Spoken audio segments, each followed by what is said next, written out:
We gather here today with immense excitement and pleasure, eager to explore the valuable insights that lie ahead. To commence our proceedings, we are privileged to have with us the Chancellor of the University of Sharjah, Dr. Youssef Al-Hayek, who will deliver a short speech.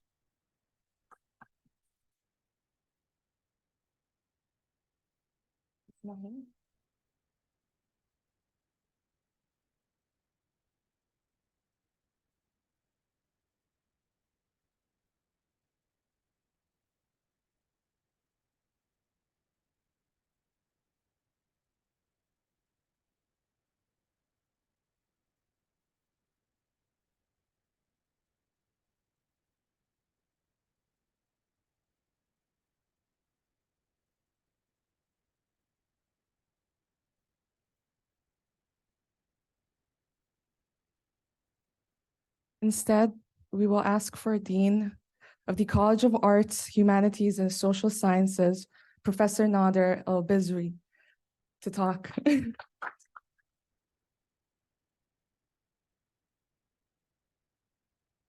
Thank you. Well, we're going to turn it a little bit into a less formal kind of session. You know, for organizational reasons, it seems that His Excellency, the Vice Chancellor for Academic Affairs, hasn't been able to join us. But what is vital also is the presence of our students here and our faculty members in welcoming our dear guest, Dr. Dena Assaf, who is the United Nations resident coordinator in the UAE. And it is always a pleasure to join the Society of the Department of International Relations, the Student Society, given their proactive role in organizing very impactful and useful series of activities, especially the ones that intersect with elements that could have value for their curricular training and in the line of diplomacy. And it is in this context that the invitation has been extended to Dr. Assaf to join us today in the context of this informal series of conversations that she will have with our students. And also we are delighted that there is an initiative that is being launched through the IR Society that focuses on the Model UN, the MUN, which is an undertaking that has been attracting the attention of many students in universities over the past few years, and even high schools, as I could gather from recent conversations around this initiative. And in fact, I had the privilege of witnessing great success stories at the American University of Beirut of the MUN students there, in terms of securing a first position at Harvard University when they competed, and in a subsequent year also taking the first position in the competition within the United Nations seat in New York City. So it's an initiative that came from this region, from the American University of Beirut, and actually the mentor and guide for this initiative at the American University of Beirut is present with us in this hall, Dr. Zainab Mirza.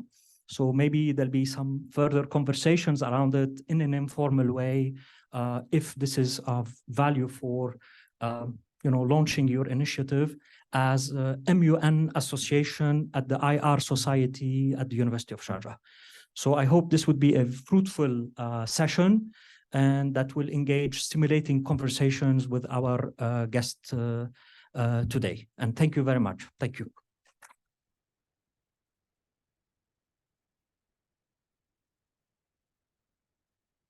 Thank you so much, Professor Nader, for your thoughtful insights, of course.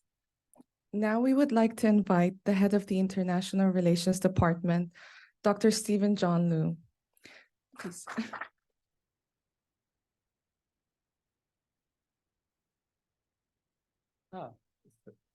Thank you very much.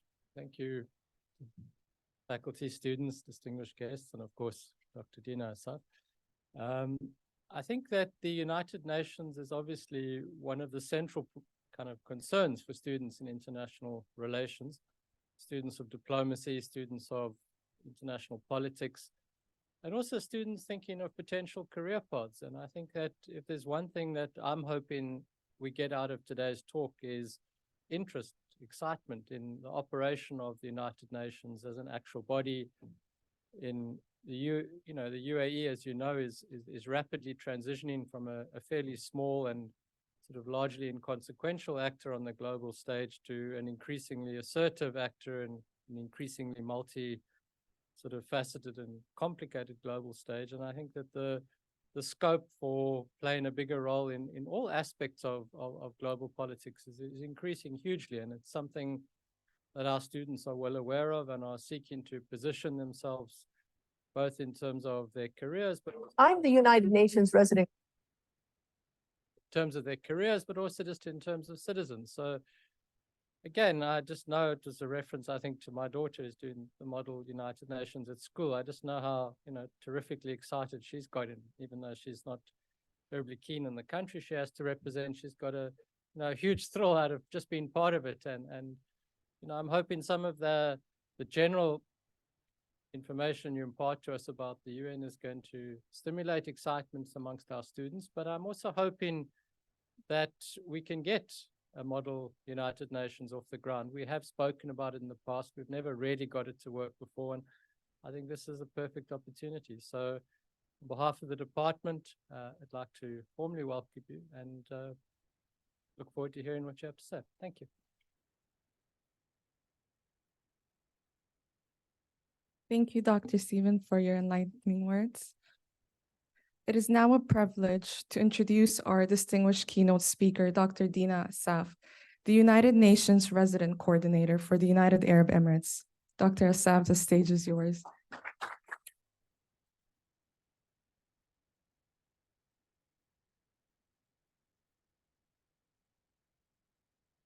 Good afternoon, everybody. Good to see you. I believe I asked for a short video. So can we show this short video and then I'll start. Coordinator. And what that means is I'm the head of the United Nations Resident Coordinator. And what that means is I'm the head of the United Nations here in the UAE. And we have over 30 UN agencies that work with the United Arab Emirates in different ways, whether in development or humanitarian work. And so as the resident coordinator, my job is to bring the UN together to support the country. So I reached out to my colleagues and said, let's put together this exhibit to showcase the strong partnership of the UN with the UAE over the last 50 years. The exhibit that we have here at the UN Hub is a sample of the partnership between the UN and the UAE. We felt that for the 50th anniversary of the United Arab Emirates, we wanted to highlight as the United Nations the long and standing partnership we've had since the founding of the country in 1971.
That's a nice video. What do you think?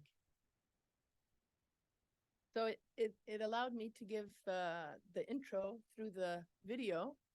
My name is Dena Assaf. Okay, there we go. You saw that you can, there was a website so you can get more information.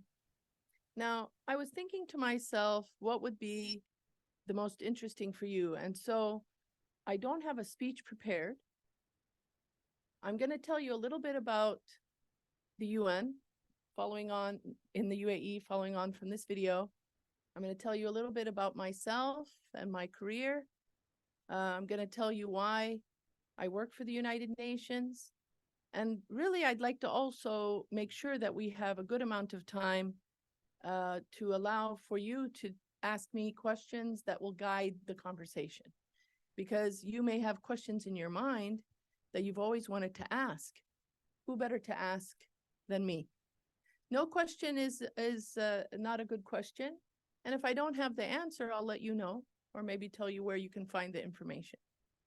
So as the introduction said, my title is Resident Coordinator. This is a title that doesn't mean much to many people that don't work in the UN. And what does it mean? First of all, what is my job and who am I? So as I said in the introduction here, I'm the head of the United Nations here in the United Arab Emirates. Wherever the United Nations has programmatic engagement in the country, there's someone in my position that helps to coordinate all of the work of the United Nations in the country. As you saw in the video, with the United Arab Emirates, we have 32 UN agencies working with the United Arab Emirates. It's quite a number. Let me start by also clarifying, because some of you may or may not know, that the United Nations is made up of different parts. So we say there's 3 pillars to the United Nations.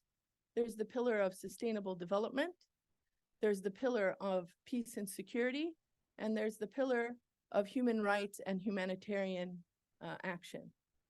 The pillar that I work under is the pillar of sustainable development.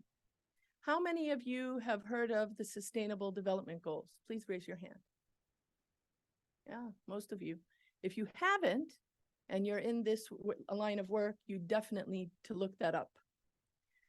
So the Sustainable Development Goals are now at the core of the work of the United Nations under the Sustainable Development pillar, because it guides the work of all member states towards sustainable development around the world. And what do we mean by that?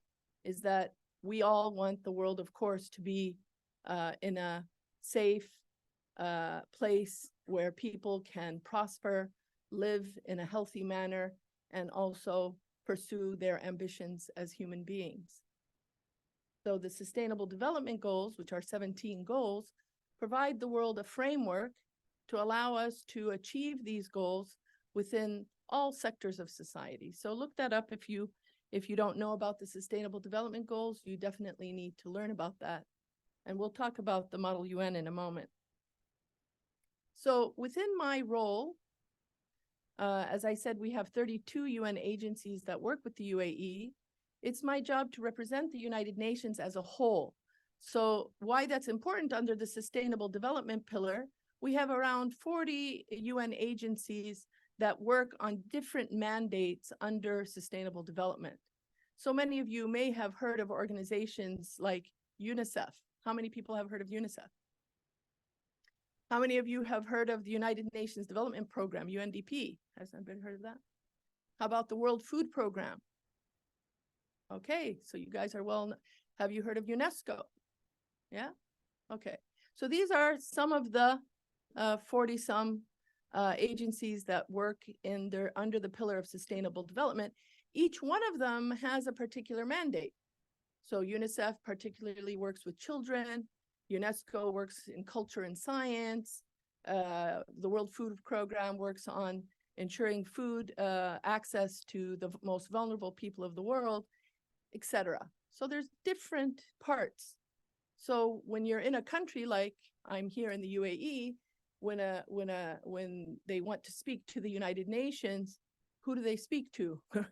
There's many different parts of the UN. So my job is to represent all parts of the United Nations and to support the UN system in its work here in the country.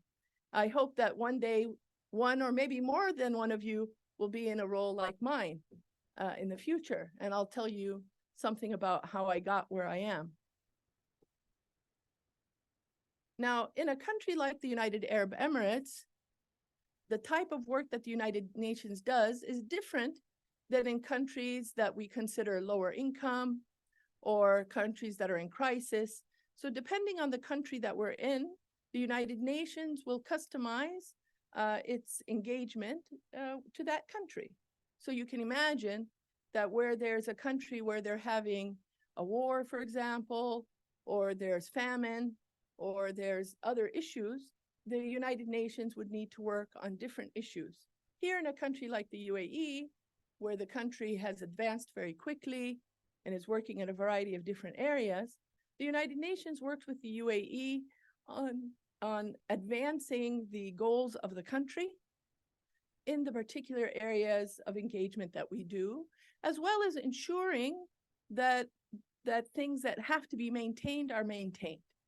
So, health systems, even the education of children, UNICEF continues to provide teacher training to ensure that the UAE has the latest information on how to ensure the best teacher training, for example, for children.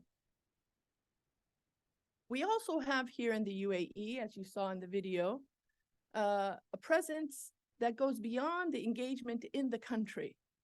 So we have, how many of you here have heard of the International Humanitarian City?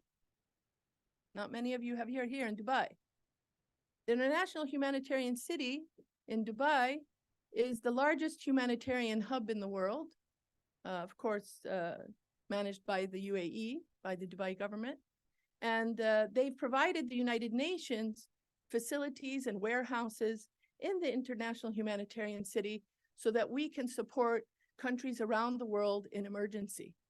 So, for example, the World Food Program has its largest global presence in the world here in Dubai at the International Humanitarian City. And they, when there is an emergency, let's say an earthquake somewhere or some other type of emergency, the facility here and the warehouses here in Dubai are able to provide the support and supplies needed in that emergency. Also, UNICEF has facilities here. UNHCR, how many of you have heard of UNHCR? This is the refugee agency. They have supplies here in Dubai, providing tents, for example, for displaced persons if there's a war, sending the tents from here to that location. So the United Nations also has a global presence here in the UAE, where we engage and help people around the world. So the type of engagement we have in the UAE varies, of course, because of the country.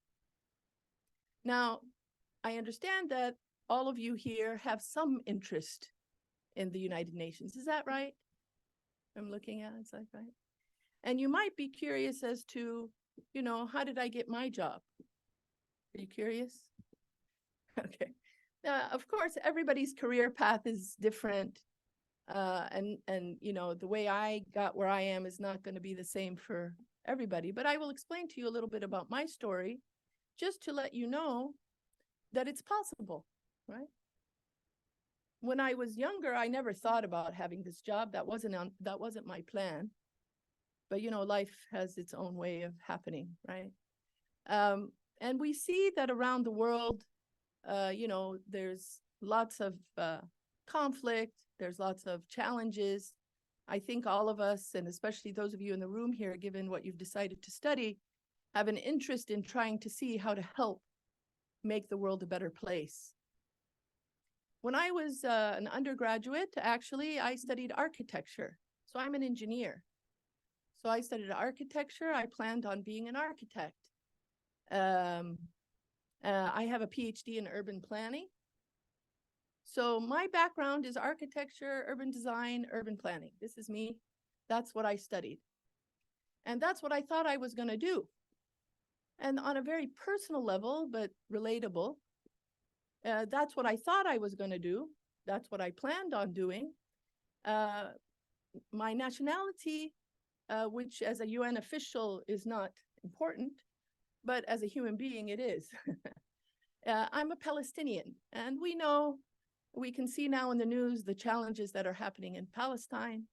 And in fact, when I finished my PhD, I had planned on going back to Palestine to work as an architect, urban planner, something to that nature.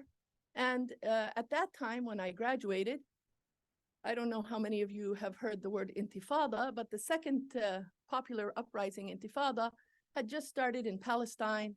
And my father told me, you can't come back now because there's only destruction, there's no building. So if you're planning on getting a PhD, this would be a good time. And so that's what I did. So I never was able to go back because of the conflict in my home country. And I ended up pursuing other things. In the end, I ended up being offered a position with the newly formed Palestinian Authority after the Oslo Accords, and ended up going to help develop the first national plans of Palestine. And so that was, for me, extremely rewarding. And I was like, you know, who could ask for something better than that? And from that, I ended up, because actually I messed up. It was the first intifada. And then when I was doing my PhD, and then after I went to Palestine to work with the Palestinian Authority, thinking, oh, I'm going to help build the country, the second intifada happened, and I ended up having to leave the country. And I got a job with the United Nations. That's kind of how it happened. I ended up getting a job with the United Nations. My first job with the United Nations was in Iraq. And they were looking for architects to help address building code issues and, you know, some, I don't know, some stuff that I ended up not doing. But I ended up going to Iraq, was there for a few months, and then got offered another job with the United Nations. Again, you know, I applied. I can tell you more about it if you want. Ended up getting a job with the United Nations in New York. And they ended up sending me first to Rwanda. So I went to Rwanda. I had a very interesting career. I went to Rwanda. After Rwanda, I was actually based in New York with the Arab States Bureau of UNDP. After that, I was sent to Yemen, and I worked in Yemen on development issues in Yemen. And then from Yemen, I ended up becoming the regional director for UN Women, working on gender equality and women's empowerment in the Arab world. I ended up then getting a job back in New York, working on bringing the UN together to be more efficient. We call it coordination issues. And then I got this job as the head of the United Nations here in the UAE. That's the short version. The reason I tell you the path that I took is to say that, you know, starting off as an architect engineer, I would have never had imagined this career path, right? And what I tell students or people that I meet is that the United Nations has every discipline. So it really just depends on whether you're interested in working with the organization. And the organization also has many, many, many different parts of the organization. You saw the 32 organizations that make up the whole of the United Nations. The United Nations isn't one institution. It is an amalgamation of many institutions, all under the banner of the United Nations. So depending on your interests, you can find a career in the United Nations in any discipline. If you're in administration, you can work in the United Nations. If you are in engineering, you can work in the United Nations. If you're in international relations, you can work in the United Nations. If you have a interest in environment or education, you can work in the United Nations. So it just really just depends on whether you're interested in that type of a career to work in international development. That's the area that I'm in. But as I said, there's other parts of the United Nations that also work in peace and security and humanitarian/human rights issues as well. So a career in the United Nations is definitely something you can pursue if you're interested in it. And I always encourage people to learn more about the UN by going to you're very lucky. I will just stop here to say you're very lucky, because when I was your age, there was no internet. You were looking at me and your professors, we're not that old. It's just that the internet is very new. Okay. So when I was your age, there was no internet. Didn't exist. Imagine, no internet, no cell phone. Didn't exist. Can you imagine your life without a cell phone? That didn't exist. None of this existed. So if you wanted to get information, you had to go to a library, you had to talk to people. I don't know. It was very hard. So forget how hard it was for us to get information. The fact is that for you, all information is available. The United Nations has everything online. Any job, any internship, volunteer opportunity, everything is online.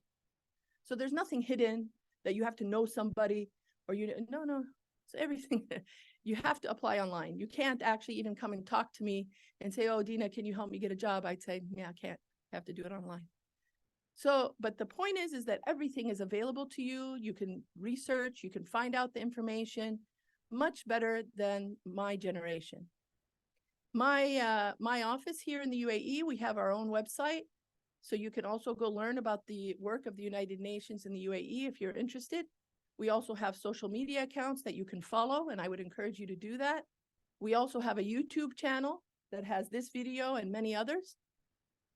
And you should follow us on social media if you're interested on what's happening here in the UAE and also beyond. So for example, we all know, or I hope you've heard, but at the end of this year, the UAE will be hosting the COP28 meeting. Who's heard about COP28? Okay, so COP28 is the largest global meeting of the United Nations. And this one, and it focuses on climate change and climate action. It's being hosted by the UAE this year. And in 2024, the UAE will be in the presidency of the COP, meaning that they'll be guiding like being in a chairmanship role in guiding the world to address whatever agreements they come up in December. This meeting, of course, is bringing a lot of attention here to the UAE because climate change is very important to the UAE and to the world. My office, for example, and it might be interesting for you to learn wherever you can learn. We have a web series talking about different issues related to climate action. We advertise them on our social media and then post the ones that were finished on our YouTube channel. So you can learn about all issues related to the COP. What is it? What are the different issues related to the environment and climate change? So if this is something you're interested in, go to our website and our YouTube channel and you can learn quite a lot. So this is very important for you as well.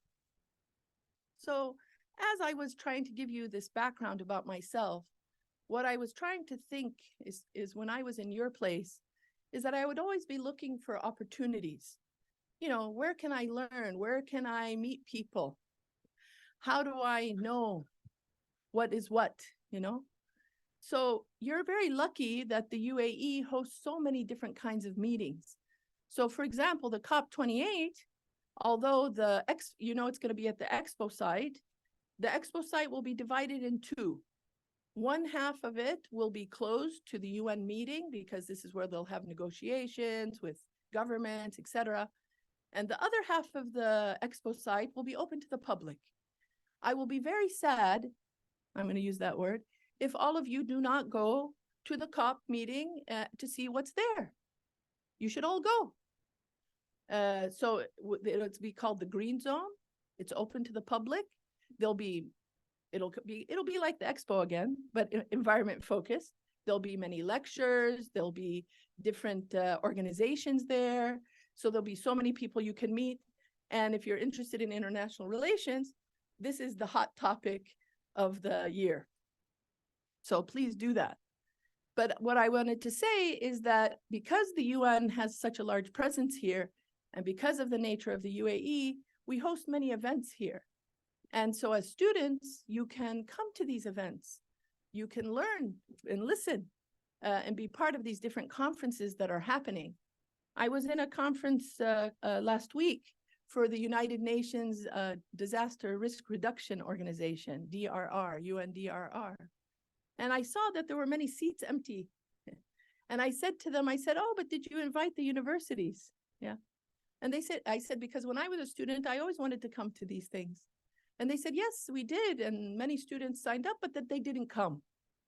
So what I say to you is go, because yes, you can see things online because, you know, that now we have this hybrid world, but it's different when you go to an event, you meet people, you talk to them face to face. It's not the same thing as watching it online. So if you have the opportunity to go something in person, go. This is my advice to you.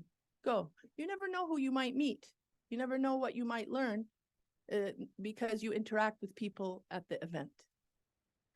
Now, there's many things else I can talk to you. I'm going to say just a little bit about the MUN, and then I want to open it up for some directed questions so that I focus on things that you'll be interested in. Yes. Yeah, sure. Just a moment. So on the MUN, I heard that you're interested in working on the MUN. So definitely, just like any other experience, this is an opportunity for you to be part of something that is organized. So you don't have to invent it by yourself. The MUN has been going on for decades. So you can plug into something that exists and really learn about what it means to be part of the United Nations in this mock kind of scenario. You learn about, you pick certain topics and you learn about them, you debate them, you learn the complexities of how the UN system operates. So if this is something that you even have a slight interest in, I would strongly encourage you to do it, because in life, it's all about the experiences. So you have to also create these experiences for yourself.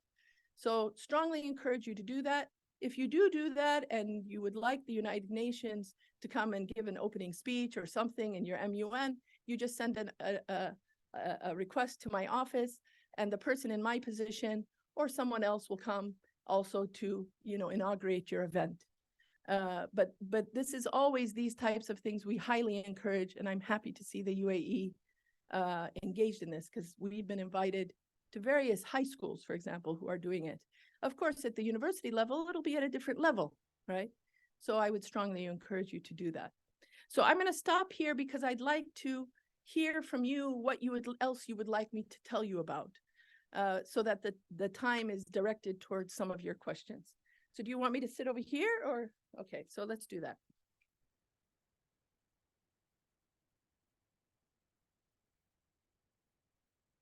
So that was my attempt. I don't know how well I did. I'm looking at you, at trying to give it an overview in different areas.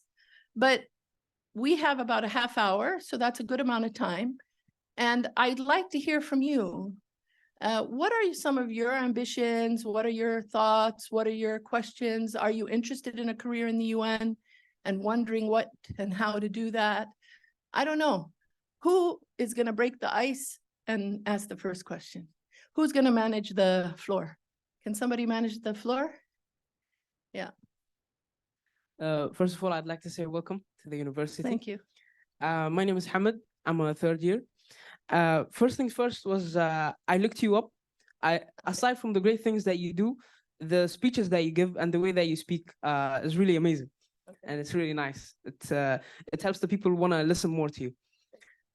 What I wanted to say was, in your opinion, what are some global issues that the UN is trying to solve, and how can students like us be involved in these solutions, or how could they help in it? That's a very good question, and thank you for saying that you enjoy my speaking approach, I'll call it. I do believe, you know, for us in the United Nations, communications is key.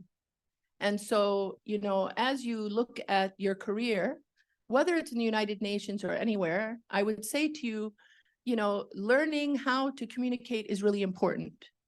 It's not just, oh, you can take the microphone and talk. You know, right now I'm talking to you, I'm not nervous or whatever, but that's because of many years of talking, and many times I was nervous. Over time, you get better at it and you learn, right? So I'm just saying to all of you, there's the knowledge that you learn, and then there's the skills that you build. And presentation skills and communication skills are something that all of you should definitely work on, because you need them in any career that you decide to do. But on your question on what is the UN working on, of course, if my colleagues were sitting here with me, each one of them would speak to their mandate and say, you know, this is very important. Of course, everything is important. But one of the key priorities for the Secretary General is climate change. And if you're following the United Nations, you'll see that this is top on his agenda. Now, the reason that climate change is so high on our agenda is not only because of climate change, which is very important, but the impact that climate change has on everything else.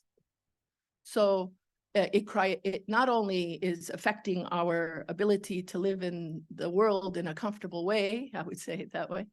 You know, for example, here, it seems to get hotter every day. I'm like, it's October. Isn't it supposed to start being nice now? Anyway, but then it causes more crisis. It causes disparity for people. It causes more poverty. So it impacts so many other areas of our life. So addressing climate change is important for the United Nations for its multi-impact to all of us. Now, of course, as the United Nations, peace and security is very important to us. All areas are important, but if the world is not at peace, how can we ever move forward? So you'll find that in the United Nations, even in the sustainable development pillar, the work that we do is also to ensure that we address the disparities in countries, because this is what causes conflict, and how to actually support different communities to help reduce the difficulties that people live in. And then, of course, the third area that's related to that is the humanitarian work that the UN does because of the many conflicts, but also natural disasters that are happening around the world. So these are some of the areas that are a very high priority to us, because it impacts so many people across the world. And this is why I said at the beginning, the Sustainable Development Goals are key, because that's in all areas, you know, health, education, etc. And we say that they're all interconnected. So you can't work on one alone. You can't just say, oh, I'm going to fix the education in my country and everything else doesn't matter. No, you have to work on all things, because everything impacts everything. I hope that answers the question. I saw some other hands over here. Yes, totally. Hi, my name is Dena. I would first like to thank you for being here with us. It means a lot to all of us, IR students and professors alike.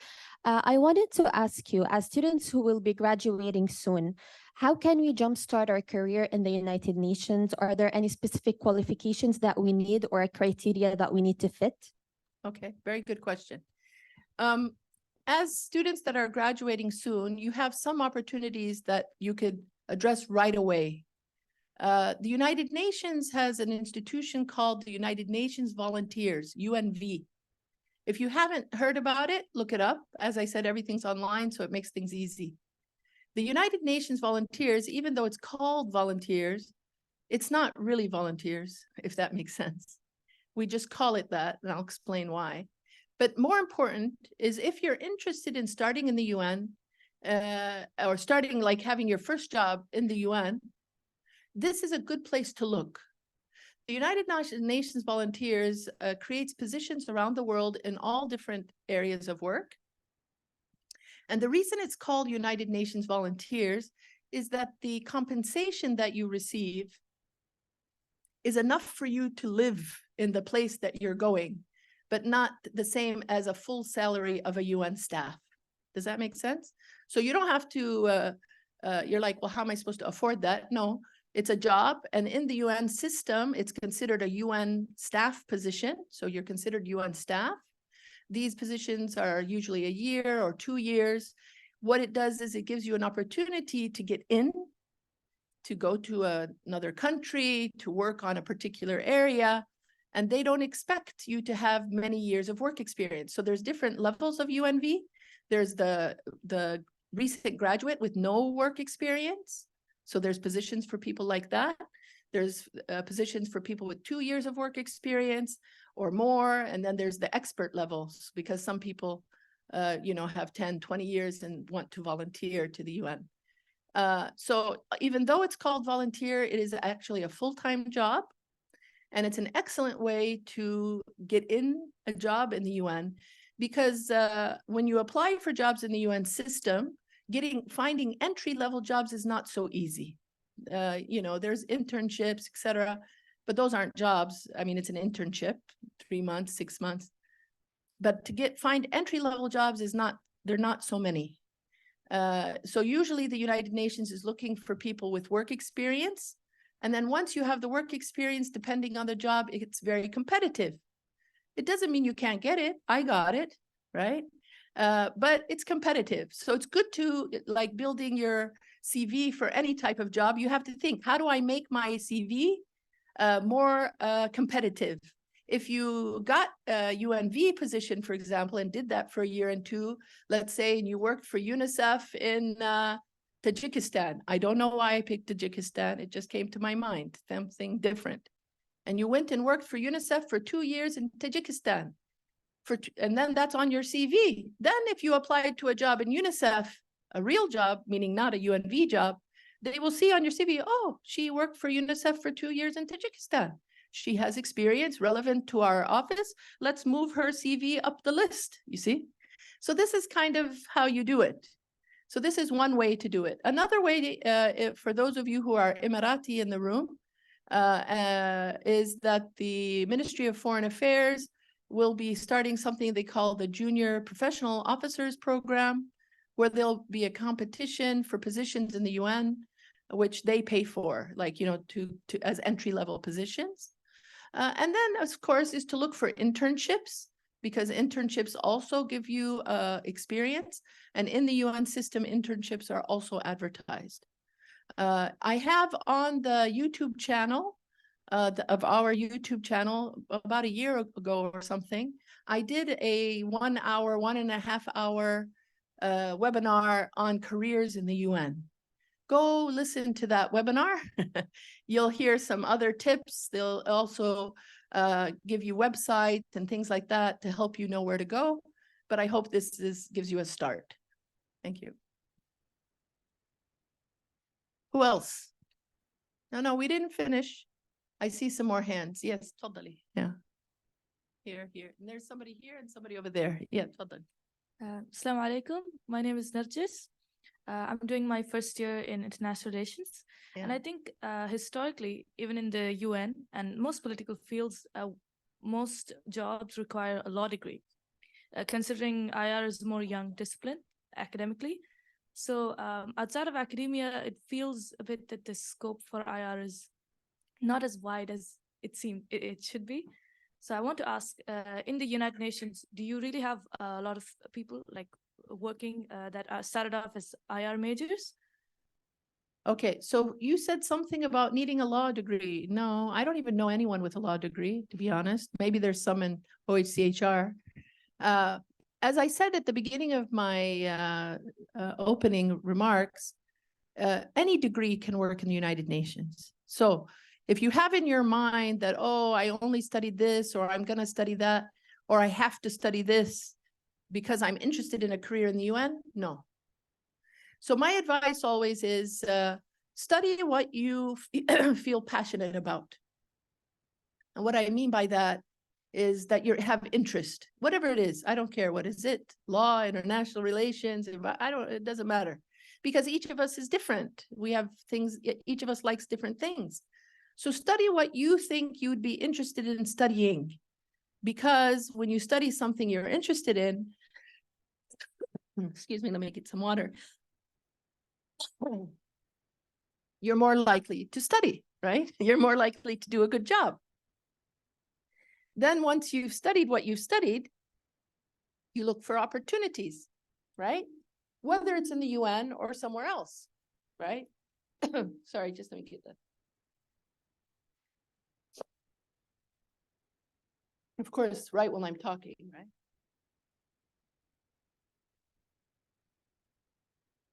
So I would say, you know, you don't target the UN and say, I only want a job in the UN. No. There's many different organizations that work in international development, international relations, not just the United Nations also, by the way. Study what you think you're interested in, then try to see where are the doors and where are the opportunities. So international relations, of course, there's many people in the UN that have studied that, as well as law or any other degree. So it doesn't matter if that makes sense. Yeah.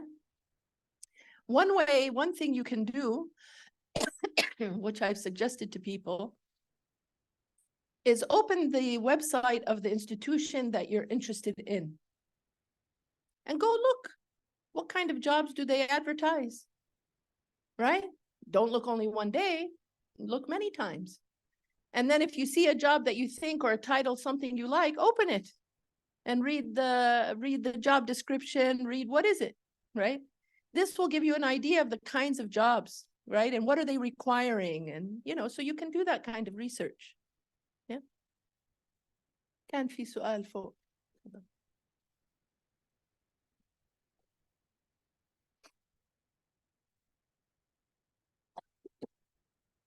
Excuse me. Hello. Yeah. Hi. So first, I would like to thank you for being here, and I hope you have received a very nice welcome. Yes. My name is Majdudeen, and I'm a firm believer in the ability of Model United Nations conferences in fostering skills such as communication and critical thinking in young students and academics.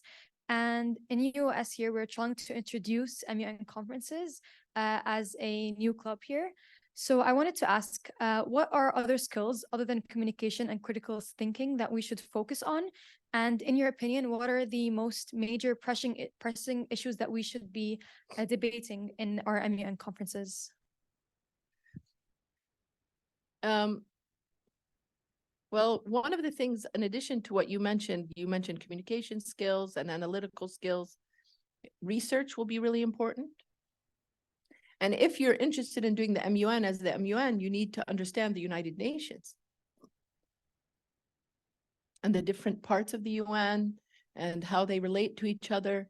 You can't just say, oh, I'm going to do MUN.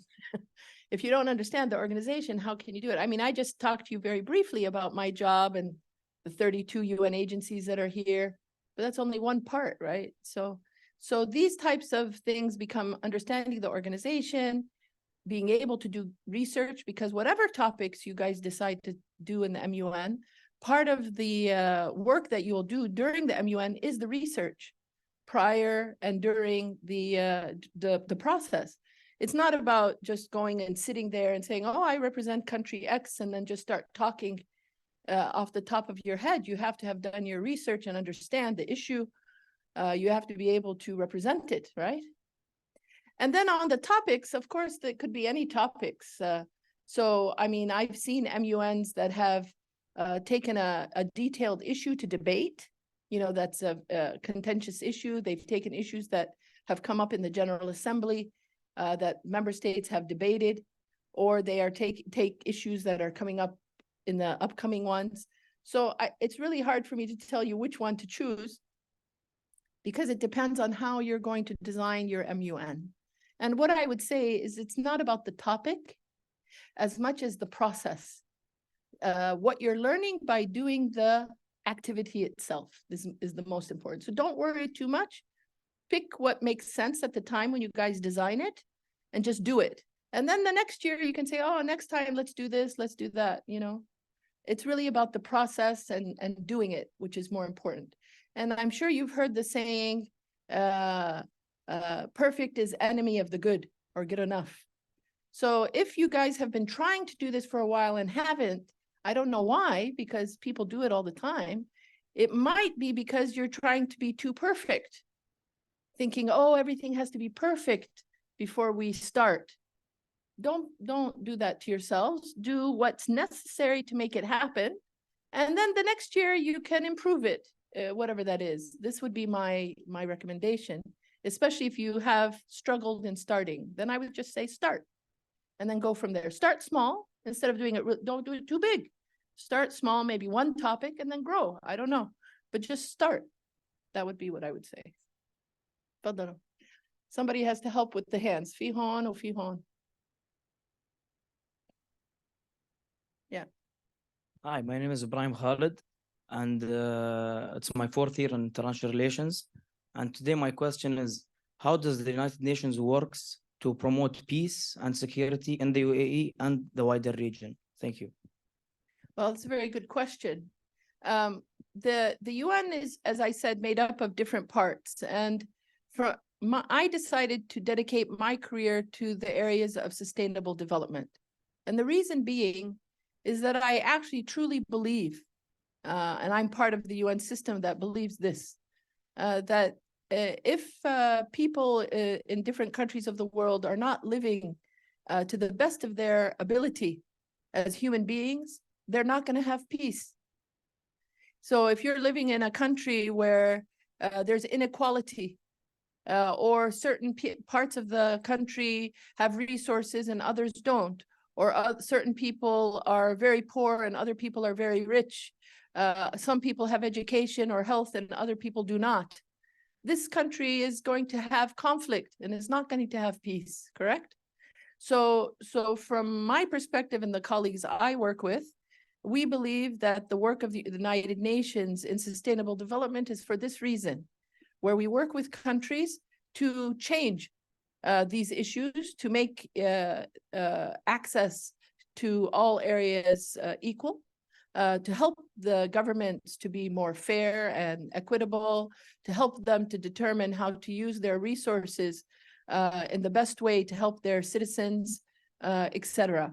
For us, this is a pathway to peace. And then, of course, the United Nations also helps nations to address conflict. We have positions of UN officials who work in mediation and trying to resolve conflict between different parties. So there's different parts of the UN. Now, one thing that many of you may not realize, only because when I have such discussions, it's come up before, and especially for us here in the Middle East, is people will say things to me like, why doesn't the UN do this? Or why doesn't the UN fix this? The UN doesn't have power on its own. The United Nations is an organization made up of member states. The member states are the countries of the world. The countries of the world are the ones that decide what happens. The United Nations has no power, by the way. Hard to believe, but it's true. Has no power on its own to take action. The United Nations is like an organization to support governments working together on different issues, but as itself, by itself, it cannot take action alone. This is very important because when we talk about peace and security, it is up to the countries of the world to bring peace to themselves and to their region. The UN cannot make anyone do anything. Does that make sense? I remember when I first was working the UN and was telling my family this, some of my family members were like, what? What do you mean? And I said, yeah, you need to understand that the United Nations is only as good as the countries allow it to be. So we are only able to do what countries allow us to do. So like, for example, I'm here in the UAE right now, right? And us that work here, and my colleagues are in other countries. But if the UAE government tells me, Dena, no, you can't do that. Like I'm here today talking to you, right? If somehow the UAE government found out and didn't like and didn't want me to talk to you, I would get a phone call and be told, no, you cannot go talk there. For example, I'm just saying, as an example. So I can only do what the country allows me to do. Me and my team, and so we are we are here because the government invited us, and we only can work on the things that we're allowed to work on, if that makes sense. Yeah. Yeah.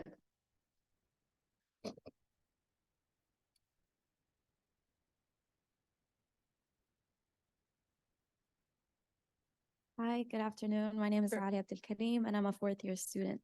I'm actually very interested in climate change, and according to my research till now, COP28 is considered the halfway point since the Paris Accord.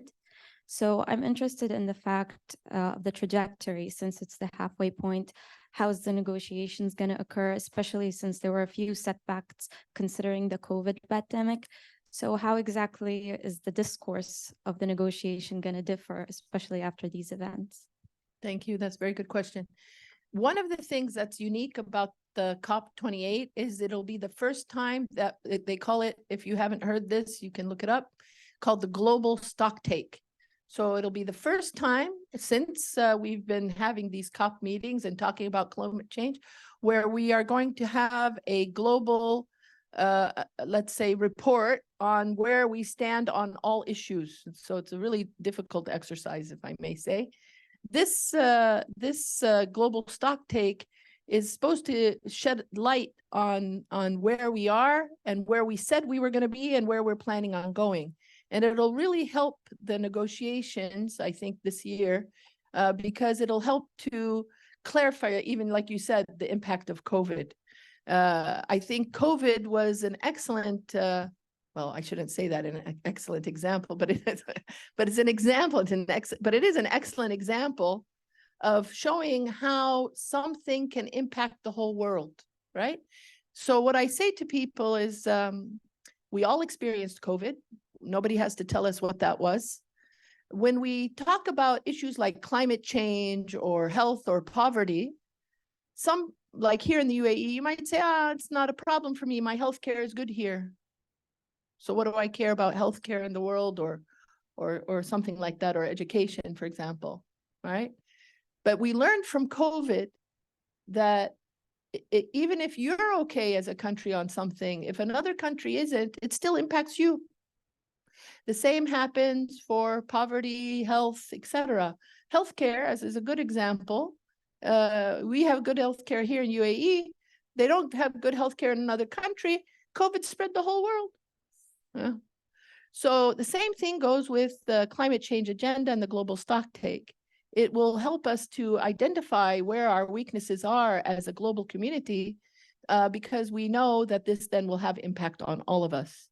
Now, in each COP meeting, the presidency works with the member states to identify the key agenda items to be discussed and what the agenda will be on. This is still being formulated as we speak, so I can't say, but it is a very good opportunity because the UAE, I think, also has a vision in trying to help the world address that. I think in the introduction it was said that the UAE is also placing itself more as a global player, and so that'll make it even that much more important. So I would definitely, as I said to you, if you're interested in this, make sure that you go to the green zone. Huh? Yeah, somebody else? Yeah, somebody. Can somebody give her the mic?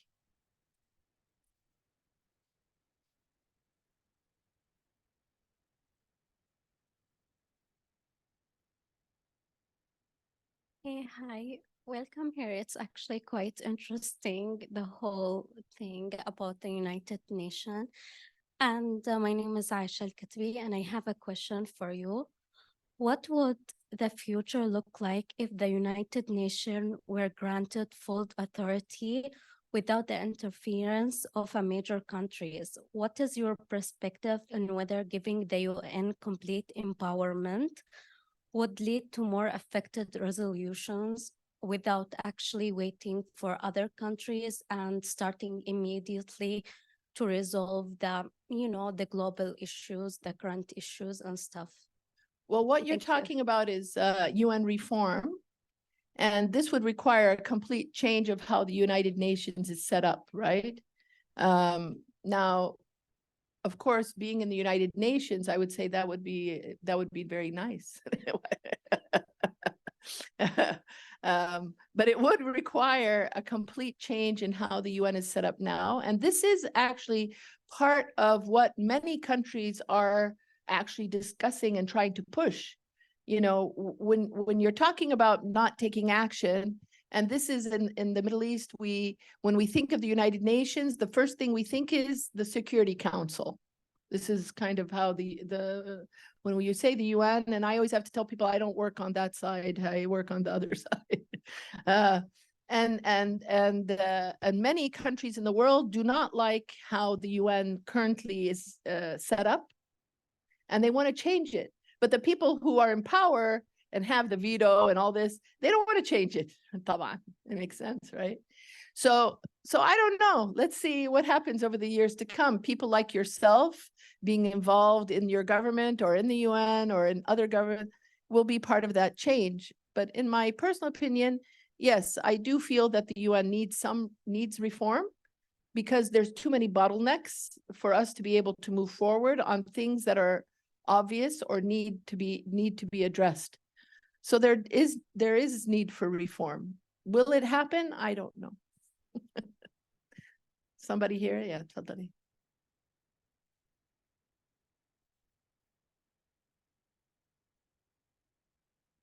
Assalamu alaikum. My name is Riyam Nishwan, and I'm a freshman, so this is my first year. I would like to ask you, could you please elaborate more on the work of UN and the United Arab Emirates with refugees? Could you talk more about that, please? Sure. We have the United Nations Refugee Agency here in the UAE, but we don't have recognized refugee populations in the UAE. But because there are people who pass or come through the UAE who are vulnerable and could be considered of a refugee status, we have the office here that supports them. And more importantly, as I said, I think at the beginning of the meeting, the UAE provides us as a good hub to support other countries in the region. So the UN Refugee Agency provides support to refugees, but in the UAE, there aren't people officially designated as refugees. So I hope that clarifies. But I think you had a question, Timon? No? Oh, no? Oh, تفضل هناك. Yeah, Dr. Steven. Yes, Dr. Steven, I thought I saw you put your If you hand up. don't mind me Yeah. hijacking the students' meeting. Ah, I'm interested in your perspective on the COP28. I mean, frankly, I thought the previous COP, the resolutions were, a lot more practical, a lot less meaningful than many of us expected. And the gulf, perhaps, if anything, between the perspective of the the UAE and its view on emissions and sort of perhaps deviating from the 2050 targets is sort of increasingly very, very different to the European Union's perspective. I mean, are you optimistic that there's going to be a meaningful outcome on COP28, or is it just going to be another talking shop? Well, I mean, we hope that every COP has some benefit. It all depends on again, it's member state. That's why we call it negotiations. It's a negotiation process, and each country sends a delegation, and that's why it's a closed meeting area, and whatever. I can't speculate. All I can say is what we hope for. And I do know that the UAE is especially very keen on ensuring that there's some achievement because of their own interest in that. So that to me makes it hopeful, but that's all I can say. I just looked at the time, so I'm going to take a few more questions, and then I guess we can round out because I just realized it's already after 1 o'clock. Yes, some of you probably have classes or something. There's here, and is there anyone else that would like to ask in here? That's Okay. the question. Yeah. Hi, how are you? First, I want to welcome you and my professor and my colleague. My question is kindly out of United Nations. I want to do a research about the UAE future after the oil, on diplomacy perspective, political, economic, and etc. So can I know your personal opinion with your experience and more knowledge that you have? So what do you think about the UAE in future? Will it be like huge? Will they have a huge role on politics and economic and leading the world? Well, I mean, I don't have a crystal ball, but what I can share with you is something that might be interesting to you, given what you just said. I can't remember now, but I was in a meeting and I can't remember now if it was the Minister of Environment or the Minister of Finance, but anyway, one of the ministers here in the UAE said very point blank, and I really appreciated his straightforwardness, because, you know, they were saying that we as the UAE want to get out of oil, right? And so then he just went off speech and said, look, I know that you're thinking that is a contradiction, because our wealth comes from oil. So how can I say that we're trying to get out of oil, he says, right? You know, he says, but we recognize as the UAE government that our future depends on our ability to be ahead of the game and to be working on renewable energy and finding substitutes to oil and getting out of oil, because oil eventually will be gone. And if we are not, as the UAE, future thinking, like what you're doing your research on, right?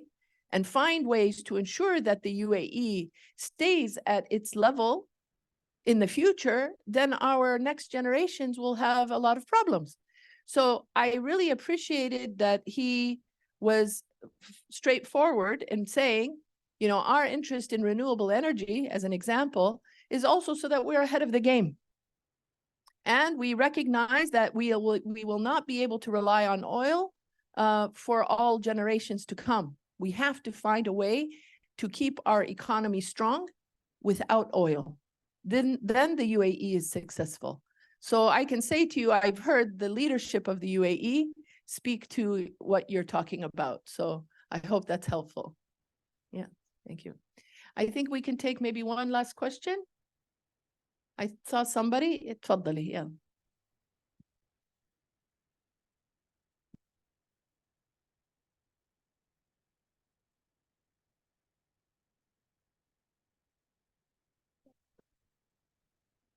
Hello, I'm the photographer, but your speech is very interesting. Therefore, I have a question.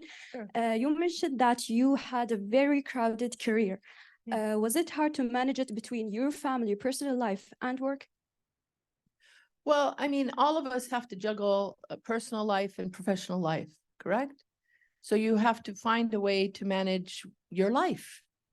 This is why I suggested to someone at the beginning that, you know, when you're in university or trying to pursue your way forward, whatever it is, to pursue things that you think that you would enjoy doing.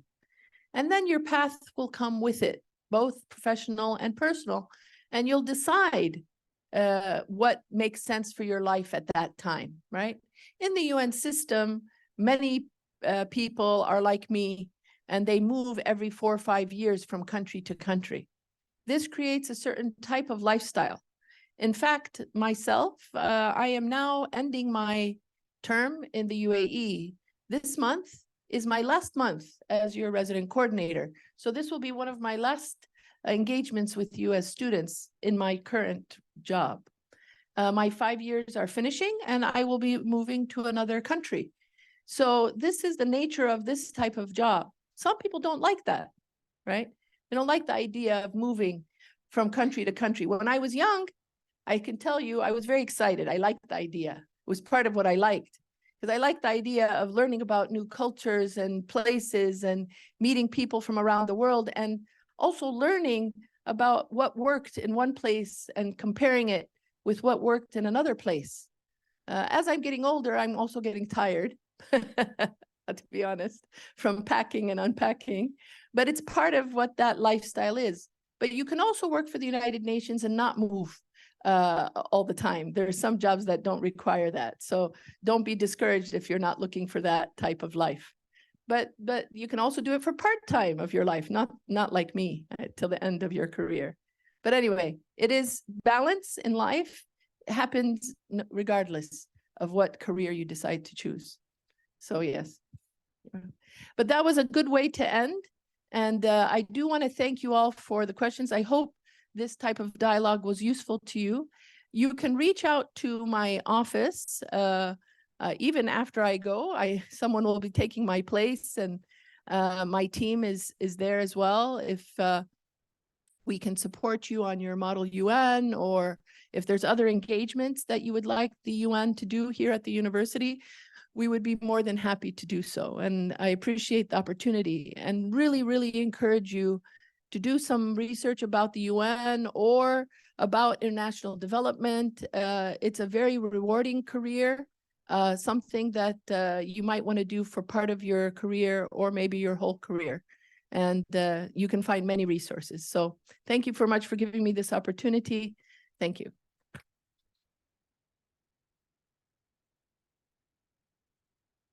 I'd like to start by thanking everyone for everyone's participation in the Q&A session.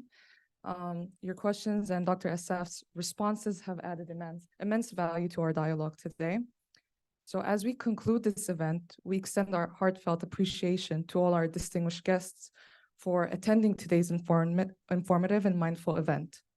Your insights have been valuable in our quest to understand and chart the success of the United Nations. We must also recognize that this event, organized in collaboration with the UN mission to the UAE, has indeed lived up to its promise of being an engaging and insightful dialogue on the achievements and challenges of the United Nations. It is a testament to the collaborative spirit between the United Emirates and the United Nations. Thank you. We are truly honored to have had with us today Dr. Dena Assaf, a distinguished figure in the international community who not only delivered a remarkable keynote address, but also enriched our dialogue with her wisdom and expertise. We hope that the ideas and discussions shared today will continue to inspire us all in our commitment to global cooperation through the United Nations. Thank you for being a part of the Charting UN Success and MUN Dialogue. And